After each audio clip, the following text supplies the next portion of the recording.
মিষ্টি আলু দিয়ে গোলাপ জামুন মিষ্টি। হ্যালো, আসসালামু আলাইকুম এভরিওয়ান। আজকে রসে ভরা টইটুব্বুর মিষ্টিগুলো আমি কিন্তু মিষ্টি আলু দিয়ে বানিয়েছি। হ্যাঁ, ঠিক শুনেছেন, মিষ্টি আলু দিয়েও যে এত সুন্দর নরম তুলতুলে রসালো মিষ্টি বানানো যায়, না দেখলে বিশ্বাসই করতে পারবেন না। এটা এখনও যারা ট্রাই করেননি, আজকেই বানিয়ে ফেলুন। কিভাবে বানাবেন আমি বলে দিচ্ছি। এই যে দেখুন, একটা মিষ্টি আমি কেটে দেখাচ্ছি, ভিতর থেকে একেবারেই পারফেক্ট, দোকানের মতো না। আপনাদের মিষ্টিগুলো এরকম হবে হুবহু রেসিপি ফলো করলে। তাহলে চলুন কথা না বাড়িয়ে রেসিপির দিকে চলে যাই। প্রথমেই আমি এখানে কিছু আলু সিদ্ধ করে ম্যাশ করে নিয়েছি, এখানে 1.5 কাপের মতো হয়েছে। এখন এগুলাকে আমি একটা মিক্সিং বলে নিয়ে নিলাম। ময়দা দিয়ে দিব। প্রথমে আমি 1/4 কাপ দিয়েছি, তারপর দিয়েছি 1 চা চামচ। এখন গুঁড়া দুধ অ্যাড করব। প্রথমে আমি আধা কাপ দিয়েছি, তারপর দিয়ে দিব 2 টেবিল চামচ। এখন বেকিং পাউডার ইউজ করব আমরা আধা চা চামচ। এখানে বেশি ইউজ করবেন না, তাহলে মিষ্টিগুলো ব্যালেন্স করতে পারবেন না। ঘি দিয়ে দিলাম 2 টেবিল চামচ, একেবারেই ভরে ভরে।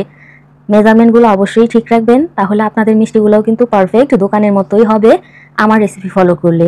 এখন দেখুন, সবগুলা আমি একটু ধৈর্য সহকারে ভালো করে ম্যাশ করে মিশিয়ে নিচ্ছি।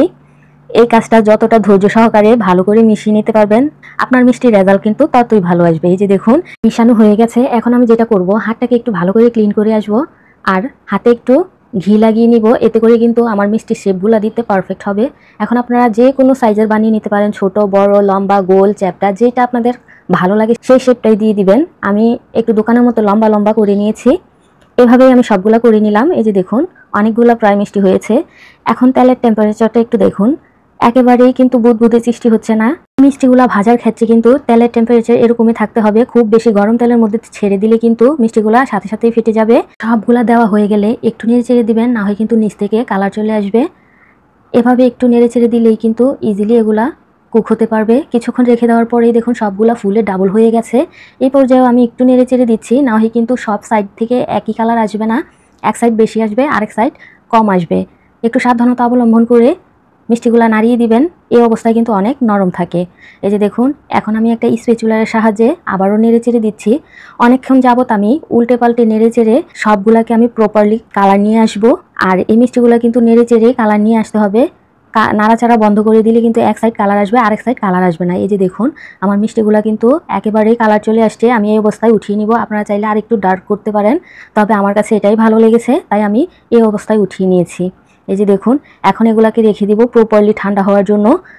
যখন ঠান্ডা হয়ে যাবে আমরা শিরা করে নিব। এখানে আমি 1 কাপ দিয়ে দিলাম চিনি, 2 কাপ দিয়ে দিলাম পানি। অবশ্যই নেড়ে চেড়ে 2 থেকে 3টা এলাচ দিয়ে দিবেন। এতে করে সুন্দর একটা ফ্লেভার কিন্তু মিষ্টির মধ্যে অ্যাড হবে। বলক আসার পরে আমি আরও 2 মিনিট ফুটিয়ে নিয়েছি। এখন নেড়ে চেড়ে আমরা মিষ্টিগুলো দিয়ে দিব। এই পর্যায়ে মিষ্টিগুলো কিন্তু কুসুম গরম আছে, আপনারা নিশ্চয়ই খেয়াল করেছেন।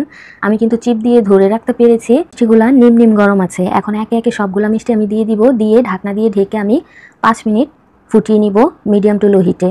এই যে দেখুন, 5 মিনিট ফুটিয়ে নেওয়ার পর মিষ্টিগুলো অনেক শিরা খেয়ে টইটুব্বুর হয়ে আছে। আর এই পর্যায়ে কিন্তু অনেক সফট। আপনারা সাবধানতা অবলম্বন করে একটু নেড়ে চেড়ে দিবেন। সাবধান, ধারালো কিছু দিয়ে নাড়বেন না।